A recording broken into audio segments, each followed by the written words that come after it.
જામનગરમાં ભોઈ સમાજ દ્વારા 25 ફૂટની વિરાટ હોળીનું આયોજન કરવામાં આવે છે। વર્ષોની પરંપરા મુજબ સતત 70માં વર્ષે 25 ફૂટની વિરાટ હોલિકા આજે સવારે પ્રોસેશન એટલે કે સરઘસના માધ્યમથી હોળી દહન સ્થળે શાક માર્કેટ ખાતે લઈ જવામાં આવી હતી। આ વિરાટ હોલિકાના સરઘસમાં ભોઈ સમાજના કાર્યકર્તાઓ બહોળી સંખ્યામાં જોડાયા હતા। હોલિકાના 25 ફૂટ ઊંચા પૂતળાનું નિર્માણ સંપૂર્ણ શણગાર સાથે કરવામાં આવ્યું છે।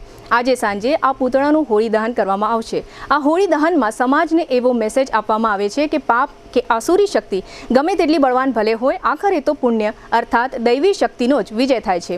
આજે સાંજે આ હોળી દહનના દર્શન કરવા માટે સમગ્ર જામનગરના નગરજનો અને આજુબાજુના ગ્રામ્ય વિસ્તારોમાંથી પણ પધારે છે।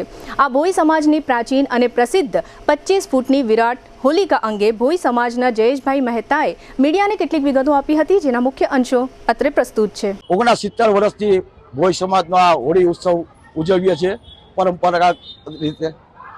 આ લગભગ 5-6 મણ ખડથી બનાવી છે અને સતત 1 મહિનાની આ બધી પ્રેક્ટિસ આ બનાવી પૂતળું માર્કેટે લઈ જાય અને પ્રોસેશન કાઢીને અમે લઈ જાય છે। આ વખતે ભાર્ગવ અરવિંદભાઈ મહેતા જેને સમાજને 3,41,000 રૂપિયા દાન પેટા આપીને આ કન્વીનર બન્યા છે, એટલે 3,41,000 તો સમાજને દેવાના જ, પણ જે આ હોળીનો જે ખર્ચ થાય છે પ્લસ અને એ ધન્યવાદને પાત્ર છે આ ભાર્ગવભાઈ મહેતા, જેને સમાજને ઉપયોગી અને અમારા 69 વર્ષથી ઉજવીએ છીએ તે સફળ જાય।